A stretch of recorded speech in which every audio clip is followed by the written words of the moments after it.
Alrighty, hello and welcome, Doomloopers, to the Doomloop Dispatch, the show covering the worst parts of the San Francisco Bay Area. I'm Kevin L. Jones, and with me is You Scot Miller. Glad to be back. Awesome, man. Yeah. So today we were just thinking about. I just want to hand this off to Scott and let him riff about Oakland and actually how it gets a bad rap when it really doesn't deserve it. There's definitely a big media push to make it look bad. There's a lot of commentators that want to make it look bad. Sometimes they might, if you do a little scratching of the surface, you might see a little connection to real estate developers and stuff. But that's the usual theme around here. But we just want to talk about how great Oakland is. And God, if you want to kick it off, go for it, man. Okay, well, the big news for me for today is that Elon Musk has decided that he's going to move Twitter to Texas. That is really good news for the Bay Area, and particularly for Oakland. As I've always speculated, I still do speculate to a certain degree, but not as much now. But I felt that Musk was not really getting the kind of adoration and support from the city of San Francisco that he expected to get. I felt that he was going to try to institute a campus in West Oakland. It seemed like a lot of things were pointing in that direction. The Doomloop started focusing very, very specifically on West Oakland. There's already a Filtagami and the coal processing plant is already planned there in West Oakland. And West Oakland is the closest BART station. If you could actually institute something around Mandela Parkway, that would almost be just a shuttle to San Francisco, right? So in a lot of ways, everything was kind of pointing to, if they could get their talons into West Oakland and Musk stayed in San Francisco, that would make a whole lot of sense that Musk would be investing so much money to help create this doom loop. Now that he's moving on, that is an interesting thing and an interesting development. And I'm curious to know how the doom loop is going to respond to that. Another thing that I was noticing, and this is just kind of funny to me, but like the minute that the signature gatherers went away, crime started going down. Yeah. I noticed that the minute that they got enough signatures, crime started going down. Isn't that interesting? Yes. Yeah. That's not to say the signature gatherers are actually committing the crimes, but how is it that once the recall people got their signatures, crime started going down? Yeah, totally. Well, because so much of his coordination with the cops. Remember, during the recall of Boudin, the cops were busted. Literally, there was a dispensary that was robbed. And the cops came in during the robbery in the city, and the cops stopped and watched as the robbers got in their cars and drove away. Yeah. Let's not forget when they actually backed out of cracking down on a fence operation that Chesler actually had arranged, and everything was in, and the cops were like, no, we're too busy, we can't do that. Yeah, we can't fight the crime. So Chester actually's got it all set up. He's got a U-Haul and everything. He's ready to go. And the cops are like, oh, well, we got these traffic tickets to write or something. We can't be doing that. So, I mean, classic. I think that's it kind of ties in with what we were talking about as far as my Oakland love. I've lived in Oakland most of my adult life. I moved here in the late 90s. No. Yeah, we called it mid-90s. It was like 96. I moved here with my then wife on Alice Street in downtown Oakland, a couple of blocks away from Oscar Grant Plaza before it was called Oscar Grant Plaza, when it was still Frank Ogawa. Mm-hmm. I instantly fell in love. I mean, I liked San Francisco, but I loved Oakland. I just fell in love almost immediately. And so, I mean, I want to talk about one thing that's kind of like, okay, in a lot of ways, it's related to the Juneteenth situation that happened a couple of days ago. There's something that happens all the time in Oakland that people don't know anything about, and I think that the people who do it, they don't advertise it. It's always this thing. It seems spontaneous, but it actually isn't. We have a park over here at Lake Merritt, like, right next to the Lakeview Library, It's giant beautiful. grassy knoll. And so this grassy area can sometimes do these beautifully, seemingly spontaneous things, particularly amongst the Black community. And so on Saturday, on Saturday, I'm taking my little girl out for a walk, and she's like, "Daddy, look, a carnival." And I look across, and right next to Lakeview Library is a gigantic carnival, a Ferris wheel, ponies, a bouncy house, and free barbecue for Oh. anybody who shows up. And there are I'm talking about like at least 200 people. Like, they've set up tents, they've set up these little areas. There's live music. The band was fantastic. I mean, really incredible band. Everything was free. And the way they do it is it's Black motorcycle clubs. Oh, awesome. Yeah, like the East Bay Rats and a whole bunch of these organizations. They do this periodically. And sometimes it just seems so spontaneous. So, I mean, we're over there. I'm with my wife. I'm with my kid. We're just like, sitting in the grass, eating free barbecue, listening to live music. And like, she's riding the giant slide that goes up and down. I mean, it was just a beautiful gathering of people, mostly Black people, mostly Black. And the thing is like, it's not the kind of thing that gets advertised. And I think the reason being, I think a lot of the things that happen here that people don't seem to understand is because Oakland is always trying to protect itself from whatever San Francisco is trying to do to us. Good point. Yeah. So like, and there's a guy named Elmano. I don't know if you know Elmano. No. And he's always arguing about like too much graffiti in Oakland.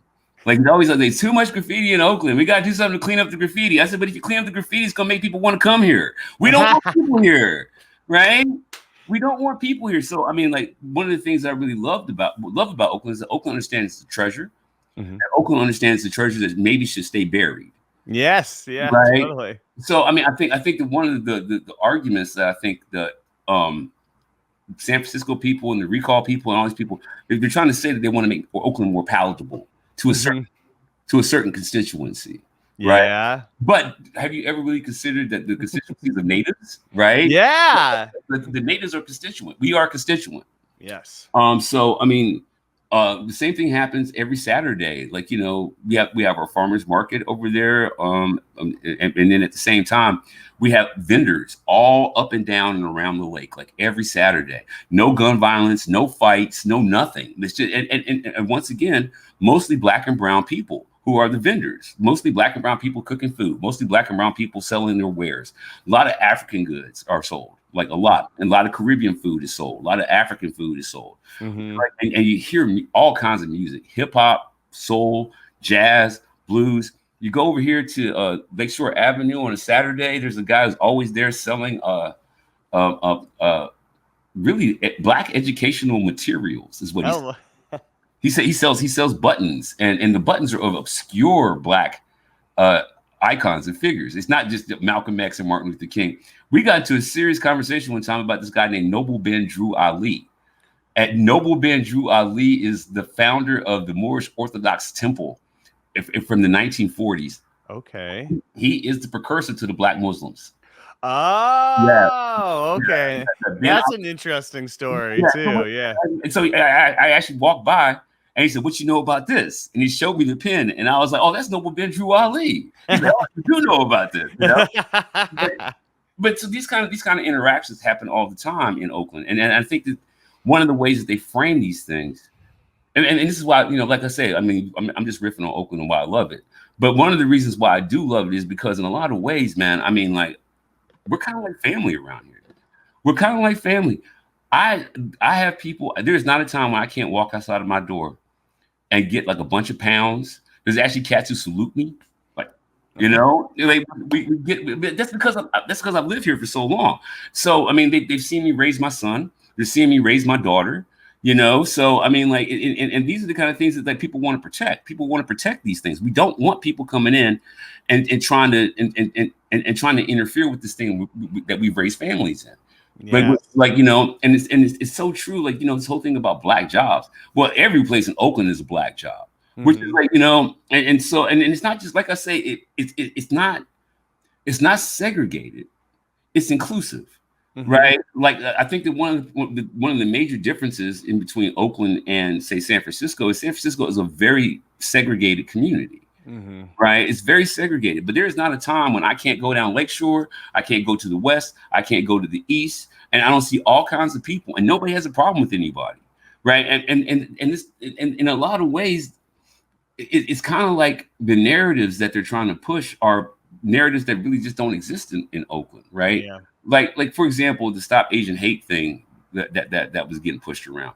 Yeah. Yeah, I mean, like, no, I have never in the entirety of my life seen any animus between black people and Asian people or black people and Latinos in Oakland. I've never seen it. Yeah. I've never heard anybody say, "Oh, you." No. I've never Yeah. that's one of the other things. Like, and let's not forget, like, you know, I have these Occupy posters behind me all the time. Like, take a look there. Beautiful. Gene Kwan was really instrumental in helping us with Occupy Oakland when it first got started. Oh, I didn't know that. Gene Kwan, well, here's what Gene Kwan did. She didn't interfere. Yep. Right? Important. And so, I mean, like, you know, we had nurses union down there, teachers union down there. The Teamsters were behind us. The general strike happened because of that. And that's because, and Gene Kwan actually said, I grew up with the Panthers. I understand what's motivating this. Right?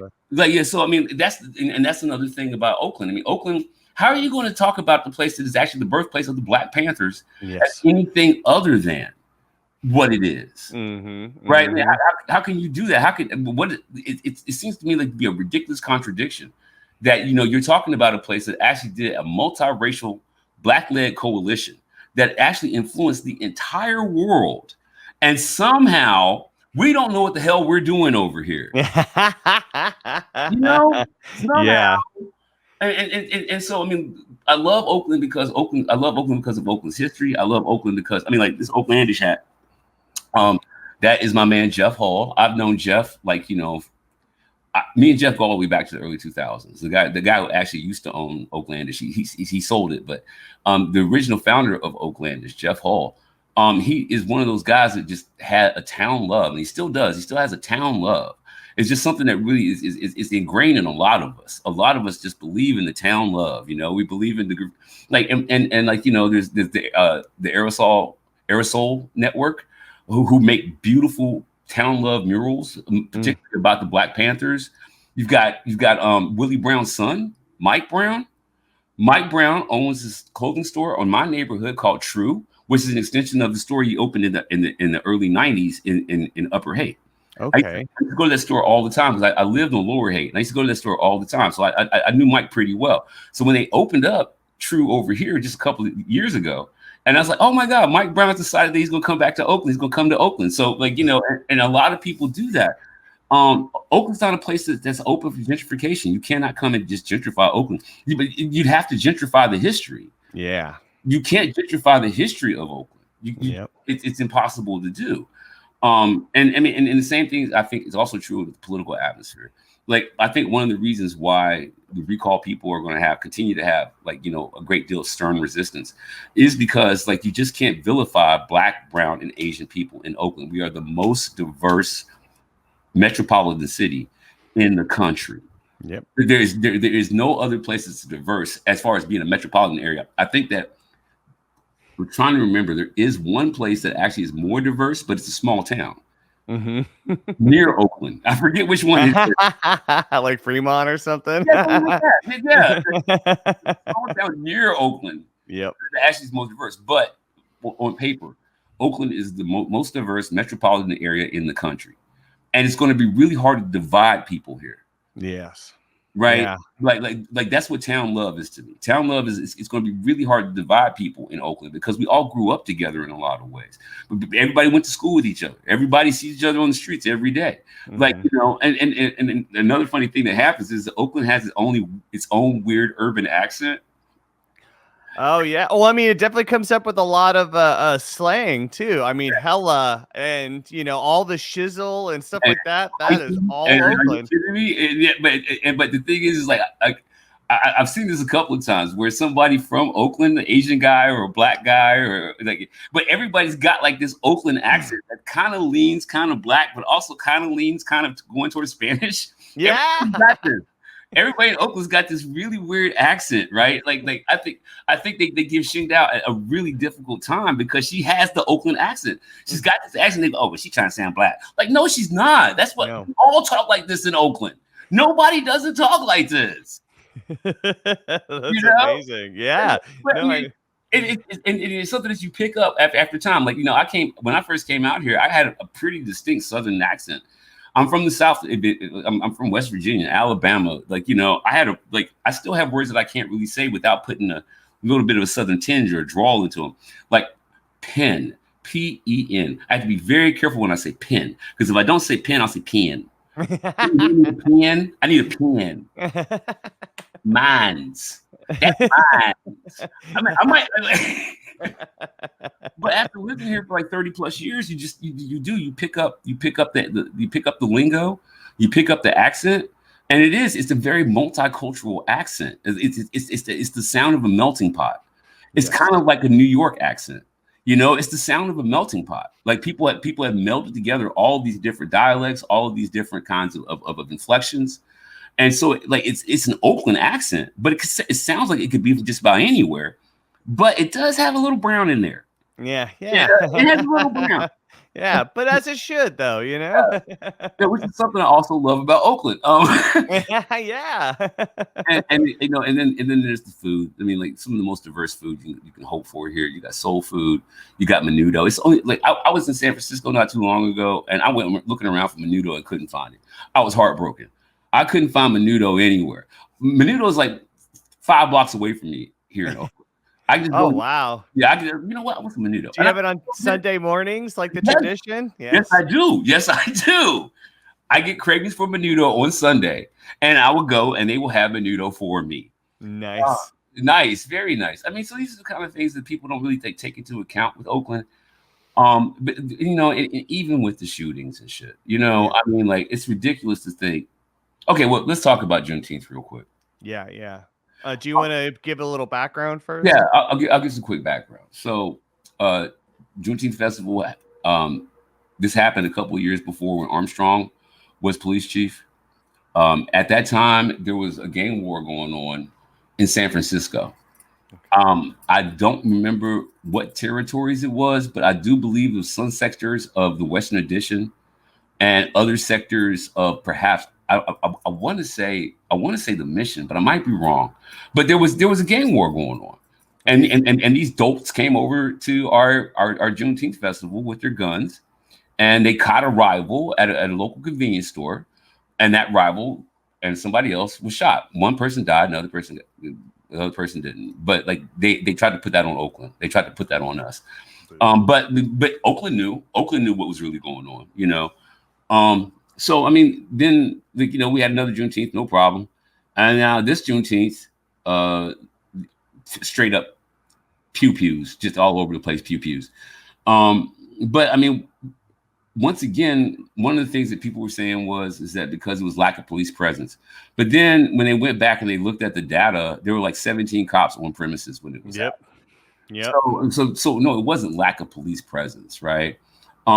It's just, if you're going to do an event like that, I don't care what the event is. If you're going to do the event like that and you're going to have like alcohol all over the place, and about the proliferation of guns, not just in Oakland, but everywhere in America, you should shut it down before it gets dark. Yeah. You should shut it down because and that's not something that's endemic of just Oakland. I mean, that's happening everywhere. Yeah. That's happening everywhere. They try to say it's Oakland, but is it though? Because I'm hearing about stuff like this in the Midwest happening all the time. I'm hearing stuff like this happening in the South like this all the time. I'm hearing it happening in Black populations and white populations. It's the overproliferation of guns. You can't really put that on. Like a certain segment of the population. It's still like hell. If Donald Trump gets shot at, right? Like, come on. So by one of his own, anyways. Yeah, by one of his own. So I mean, like the thing is like a lot of that strife and strain that's coming from that is often turf wars, bad beef, like long-standing beef, like neighborhood beefs. You know what I mean? And it's a terrible thing that happened. But like, are you gonna? The only way you can prevent that is one or two things, and you won't do the first one, which is like gun control. Yep. Right? Like you won't do the first one, Yeah. right? So if you're not going to do gun control, population is going to have to be the issue. So if it starts getting dark and everybody's still sipping their red cups, okay, guys, we're shutting it down. Move it along, move it along, move it along. Which they didn't do. The shooting happened after the festival. It didn't happen during. Of course. It happened at night. Yeah. It happened like around 8 o'clock. I was like, because I was still outside. You know, I've been outside all day. I mean, I've been out there celebrating with everybody. And so, you know, I hear people running before I didn't even hear any gunshots. I just heard people like, ah, and I go running out the house like, what the hell's going on here? He said, they shooting. And I was like, looked at the time. I was like, of course they're shooting. It's 8 o'clock. Everybody's drunk. I mean, they should have dispersed a long time ago. So if those 15 cops had been doing their goddamn jobs, nobody would have gotten shot. Right? No, really. Like, okay, guys, park's closed. All you guys are drunk. Go home. Like you don't have to go home, but you can't stay here. You know that.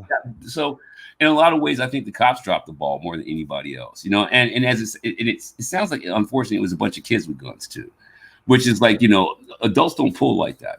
Yeah. Adults don't pull like that. Like, you know, if you pull, like you intend to hurt somebody, you intend to kill. Mm-hmm. Right? Nobody was killed. It's just a bunch of kids with fucking guns, just like, you know, banging, which is dumb, right? Which is dumb. Like nobody was even seriously wounded, right? It was, but those guns shouldn't have been there, and those kids with the guns shouldn't have been there. And that really isn't about Oakland. You know what I mean? That's just about America, and America needs to fix that. Not, you know, you can't put that on one population of the people. Yeah. And then of course, we're going to talk about sideshows. So you go ahead and do the segue into that one. Oh, okay. Well, I mean, you know, there's a big crackdown now in San Francisco because it is a regional thing. Now, if you don't know what a sideshow is, it's basically a car just starts doing donuts in the middle of somewhere and a crowd gathers to watch it because it's really freaking nuts. You know, it's usually very loud, smoke's coming out, people are hanging out of the car, you know, but it's a good time. And it's like, I mean, that's why in the show from Daveed Diggs, it was based on his movie. I want to call it Clipping. What was it? It's not Train Spotting. Yes, you know what I'm talking about, though. Yeah, I never caught it though, because I don't watch television that much, but I know exactly what you're talking about. Yeah. I mean, one of the first episodes, they made it a part of the episode, like they show one happening, and they show how it's. I mean, you can't really plan for it. It's definitely spur of the moment. And it just happens and people enjoy it. And it's fun, you know. Blind spotting. It actually was called blind spotting. Blind spotting. That's right. Yes. Yes. It was based on the movie and then it became the TV show. Right. And I mean, you know, but again, it's loud. And so if you have just moved to the Bay Area and you hear this thing, it sounds nuts. It's crazy. But there's a history behind it, you know. There are car clubs, just like there are motorcycle clubs, right? And it's primarily a way to show off two things, right? The power of your car, right? And the design that you put into it, like the care of putting in the paint, the kind of tires you chose to do, like, you know, you put little lights underneath the car, like so it looks like it's glowing from below. Yes. So there are guys who actually do arrange these things, but it becomes this thing that at first it's just a regular old car show where it's just like, look at my cool ass racing car, and these guys race, okay? Like that's the illegal part. These guys actually race. It's not just sideshows. These guys actually race. Yeah. And I mean, and living where I live, right, we have a lot of four-way intersections, like tons. Mm-hmm. And so like Antioch just passed a law, and it's already being rescinded. Jose Ferramo over at Oakland side is suing the city of Antioch because they're trying to say that anybody who's a witness at a car show, Oakland tried to pass this too. Anyone who's a witness at a car show is actually participating in a criminal activity. Oof. Right. And so the argument that I was making was that because sideshows look spontaneous, right? Because often they are planned, right? They're often planned. Yeah. But the thing is, only the guys planning it know what's going to happen. Yeah. Nobody else knows. Yep. So my argument has always been it appears spontaneous. I never said it was actually spontaneous. It appears spontaneous. Yeah. Like when you know when a sideshow is about to happen, because some dude comes running out with cones. And he waves these cones out around the perimeter, like, you know, do not come inside the perimeter of these cones, right? Like, so I mean, and because, like I say, I live in a place that has a lot of four-way intersections. So I might just be going out to get, like, you know, a soda, to go get a beer or something, right? I'm headed to the bar or whatever, right? In order for me to get from point A to point B, I'm going to run across a sideshow. Mm-hmm. Should I go to jail because I'm just standing outside when a sideshow happens like that appears to be spontaneous? Yeah. Right. And I agree. There's a lot of things that I well, let me talk about the things that I find obnoxious. Okay. I don't like the smell. Oh yeah. It's nothing but exhausted and burning rubber. It's just and the smell just lingers for hours afterwards, because the burning rubber is actually inside the asphalt. Yes. So that burning rubber smell stays. The exhaust smell goes away, but the burning rubber smell does not go away very quickly, right? And it's loud in more ways than one. It's not just the cars, right? Mm-hmm. It's like everybody's got a booming system and nobody's playing the same goddamn song. So it's just like, it's pure cacophony. It's just like okay, you're playing Biggie, you're playing Pac, you're playing Mac Dre, you're playing Outkast, you're playing, like, you know, and it's just all these loud ass sounds that do not meld together. So you don't even get the pleasure of hearing a song. You just hear a bunch of like loud shit. It's just like, it's true too. It's like cacophony and then the high screeching. Like, yeah, that's all it is. Like, boom, boom, boom, boom, boom. It's just like, it's so obnoxious. But I mean, the thing that I think that a lot of people miss out on is the fact that, like, you know, Oakland has its own urban culture, right? Oakland is a city.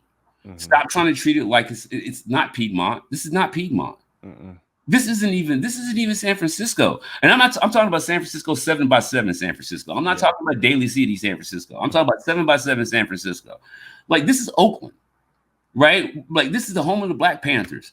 Like, this is the home. Like, we have honest to God, like guys who can build cars from damn near scratch. You give these guys a chassis. You give these guys a chassis, and at about $400, $500, they will take that shit into the garage and bring you out something looking real cherry. Oh, they'll do it. They'll do it, right? I mean, these guys know what they're doing. They're capable drivers. They're capable artisans. And what a sideshow is a lot of ways something that you should actually look at as a display of art, right? It's the art of driving and knowing how to control that car when nobody gets hurt. There's a thing, E40 actually talks about in this song called "Tell Me When to Go." Yes, Ghost Ride the Whip. Yes. Ghost ride the whip. And so, like, that's just like somebody being able to have enough control over their car where they can actually hop out of the car, walk next to the car as the car is moving, hop back in. Mm-hmm. Now squeak, break. Like, that's a song about, like, the culture. And it's a cultural. It has a cultural significance that I think, like, just like with everything that comes from Black culture, that always has been, right? Let's not forget that people used to think that jazz would make white women smoke weed and have sex with Black dudes. Or listening to Tupac in your car would make you hop out your car and just shoot somebody because Tupac got you so amped you just shoot a stranger. You know what I mean? Like, this is always an outgrowth of white supremacist understandings or lack of understanding. Yep. I mean, so like you guys have, like, you know, there are cultural variances in the South, and particularly in the white South, that can be extended to this thing too. Like, you know, I mean, there's a lot of things in the white South that are dangerous and hella stupid, right? I mean, like, there just are. Oh yeah, they usually involve guns too. You know, guns, right? So I mean, it's not. So when a person does that, I just see it as a dog whistle. Yep. Like because, like, your culture has something that's equivalent to that too. You know what I mean? And so, I mean, like, that, to me, I mean, if you're going to love Oakland, you got to love the entirety of Oakland. And that's also, I think that's also true about when people do this doom loop shit, right? And the thing is like, we have an incredibly disenfranchised population here. People who have not had a chance at all. from the very beginning. They haven't had a chance, right? And we're too broke to really help you guys, right? America needs to tax the billionaires. And then when they can tax those billionaires, then Oakland and California in general will be able to get the resources they need in order to actually make and enact change. That's not happening, right? So, you know what Oakland does? Oakland just allows you to live. Yep. Oakland allows you to live. I mean, like how is this like a thing? How's it a thing? Okay, look, I don't care what your circumstances are. I don't care if it's the drugs, mental health, or just hard fucking luck, which also sometimes happens to people, right? Oakland allows you to live, right? And so people have the nerve to get really upset about somebody in a tent. Well, I'm upset that person's in a tent too. They shouldn't be in a fucking tent. Yeah. But I don't personally have a problem with Oakland letting somebody live in a tent. They don't have any place else to live. Yeah, yeah. So you can't take the nice little gentrified sectors of Oakland and say that's Oakland. Nope. You can't say that Piedmont is Oakland. Piedmont's fucking Piedmont. It's not. Yeah. And that's their choice too. Right. Right. So I mean, like we got this guy Chris Moore, doesn't even live here. He lives in Piedmont. He's a landlord in Piedmont, and he comes down and he takes pictures of Oakland's like more terrible side of things, like where people are actually struggling to survive. And then he says, look at this, look at the failure. Yeah. But the thing is, like, dude, you live in Piedmont. Piedmont's not a fucking city. No. Piedmont, like the Piedmont's, it's like 3 blocks long. The fuck are you talking about? And it's literally, it was like the rich white people going like, we don't want to be associated with Oakland, and basically made their own city charter. They made their own charter, right? And insane. And then, like, and Senator Scott lives in Alameda. He does not live in West Oakland. He lives in Alameda. Yeah. But Alameda is not West Oakland. No. And so, I mean, like, and so, I mean, you might be able to get a glimpse of what's actually happening there. But I know people in West Oakland. I know families who have lived there for generations. And so you can't really say that, like, that the love that's happening, like, say, in the Acorn Projects. Like, I've been to the Acorn Projects. I knew cats in the Acorn Projects. Like, they're still there. And not the dudes, but the projects themselves. Yeah. And the thing is, like, no, man, like, we keep us safe, right? And that's what the Panthers was. That's what the Panthers not only trying to teach Black people, but everyone, right? So that's why you had what they call it, the Yellow Peril, right? That's like and the Brown Berets. And so a lot of these, and also there's even the White Panthers. Yeah, the White Panthers, and there's also one called I think they're called the Redneck Coalition or something like that back in the day. But I mean, but the model was actually created here in Oakland, and that model was like take care of the community, self-policing, free hospitals, free ambulance services, free lunch programs. WIC was started by the Black Panthers. There would be no such thing as WIC without the Black Panthers. Yes. So I mean, I think that, and addressing child hunger. Yes. Through schools and areas like that. I mean, they literally did the research and found that this was, help them learn. Like, it was one of the most important things is making sure their food's secure. Yeah. I mean, it was truly giving back to help the future generations. Right. Exactly. And somehow the extension of that, which is what Oakland is today. Oakland is just simply an extension of this new political model that isn't very old. Right? Like, it's not a very old model. It's a model that actually has never been fully enacted. Right. And so, like, when you're trying to stop a city from evolving from that place, which is exactly what these people are trying to do. They're trying to stop Oakland from evolving from that place of generosity, mutual respect, cooperation. Right. Like it's like sanctioning almost, it's like what they did to Cuba or something, It's exactly what it feels like when you know the history of Oakland. It feels like, if you're asking me to be selfish, right? If you're asking me to be racist against Asian people, if you're asking me to be a sexist against like Pamela Price or against Xing Dao, if you're trying to like touch these buttons that worked in other places, right? That means that you don't really know what Oakland's about. You don't come to Oakland and you don't see these little free things that the motorcycle clubs do. You don't come down here and you don't see like there are tons of places that people have given their time and their money to make sure that homeless people have a place to wash. They drive around in these trucks all over Oakland, and there's shower trucks, and they're for free. And you could go to this shower truck. You can get shower that will give you a bunch of sundries. You get toothpaste, soap, deodorant, a clean pair of socks. You know what I mean? And they do this all for free, and they just drive around and they go all over the place helping homeless people. And we need more programs like that. We also have macro, right? Nonviolent resolution, like kind of like an extension of the ceasefire. Like for example, if the ceasefire didn't exist in Oakland, and the thing that happened on Juneteenth happened, there would have been retaliation. Yeah. Somebody involved with ceasefire understood what that situation was, got in touch with the parties that might be able to do something about it, and they squashed the beef, whatever that beef was, right? Yeah.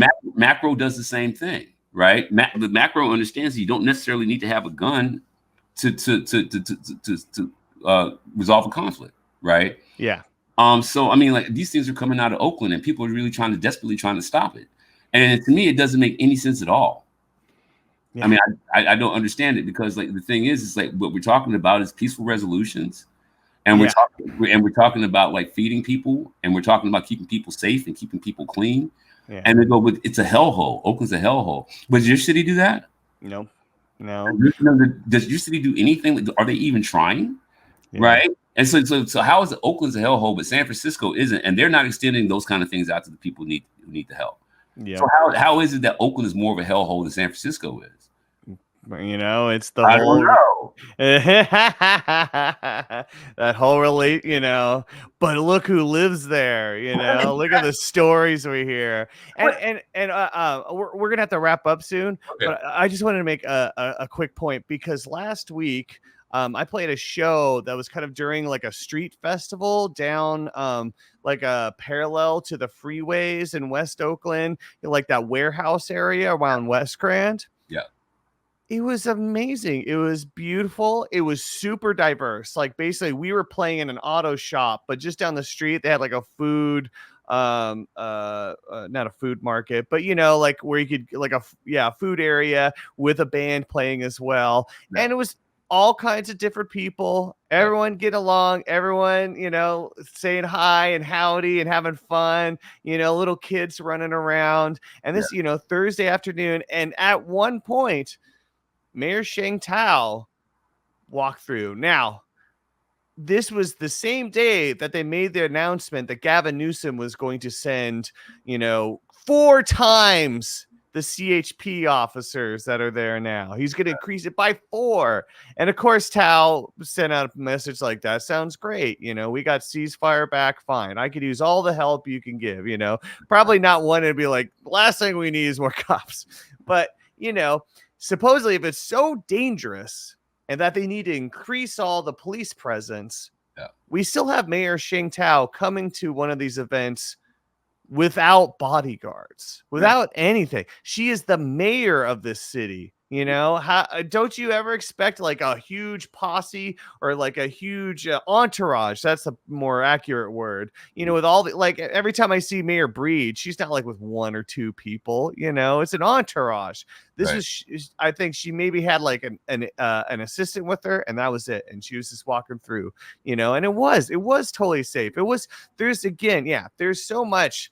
This doom loop narrative really distracts from what Oakland is and how beautiful it is. And it's honestly, it's that same thing. Like you could do, I mean, and people do this, you know, when you get that big doom loop narrative going in San Francisco, people will publish a picture from Dolores Park that they just took showing how it's calm and beautiful and it's everything. And it's like, actually honest, every time I go to San Francisco, that's what I see, you know, and every time I go to Oakland, that is what I see, you know? Right. And I think you're making a really valid point here, because I mean, like I said, at the top, Oakland does not want haters here. Yeah. Like nobody in Oakland is upset that, like, you know, people feel the way that they do about Oakland. I mean, like I know people in Oakland who like, you know, oh well, shit, that fuck them like that. I mean, they don't really care. They don't care about what like San Francisco thinks of Oakland. They don't care what white America thinks about Oakland. Like they don't care. Like Kellyanne Conway is going to say that Oakland is destroyed, and the residents of Oakland like you know what I mean, and they keep it moving. Nobody's going to try to fight that narrative, except maybe us. Yep. right? Yeah. Because I mean, the narrative itself, and I think in a lot of ways, is a really good visibility cloak. Like people don't want to come to Oakland thanks to that reputation, and we don't want them here, right? I mean, like we don't want gentrifiers in Oakland. We just don't want gentrifiers. Nope. And so it's good that the gentrifiers think that this is not a place to gentrify. You know, I mean, it seems like to me, it seems like a working relationship. You know, and if you love the town, which I do, I love the town. Like I said, I couldn't think of any place else I want to live in the world. I mean, except maybe Amsterdam. I really like Amsterdam. I'm guessing it's the tulips, right? Yeah, it's the windmills, man. I'm just like, you know, but no, I mean, I can't think of any place else that I've ever been in the world I want to live. Besides, I'll take that back. I mean, if Brooklyn was back to what it was when I was there, I'd probably be okay. Brooklyn, Oakland, Brooklyn. I don't know, you know, but Oakland itself is really like it hits all my sweet spots. I love it here. I love it too. Yeah, I mean, man. seriously, it's to me too. It's the cultural center of the Bay Area. Like I'll go into the city, and the city sure has things going on, but it's very disparate. And it's like much nicer. Like when you go to Oakland, events in Oakland, it feels like you're really experiencing the city. Yeah, exactly. I agree with you. And like I say, I love the spontaneity and the resilience of the people who live here. And like, you know, like I've lived here for so long, I really do feel like when I walk down the street, I'm just hanging out with family, you know, and that is something that I lived in San Francisco for a while. And even though I had a close knit circle, it didn't feel like that ever. Yeah. But here in Oakland, I mean, seriously, I walk out and I see a bunch of cousins most of the time. It feels like I'm hanging out with cousins. So love it. All right. Well, that's the perfect place to end it. Thank you again, everyone, for tuning in. Thank you, Scott. That was great. I'm so glad, you know, you got to come on and talk with me today. And we're going to be doing it again Friday. So make sure to tune in. Yeah, you guys, because this is the biggie. Yes. Should we announce it? Let's just announce it. It's going to be John Hamasaki, you know, former candidate for San Francisco district attorney, an amazing criminal attorney, and just a really good guy. So we're going to have a lot of awesome questions because he'll have a lot to tell us. So yeah, it's gonna get hella interesting. Yeah, totally. Yeah, because we definitely we got to get some opinions from him. So everyone, follow us on Twitter, YouTube, Patreon, and till then, keep fighting the good fight. Keep fighting the good fight.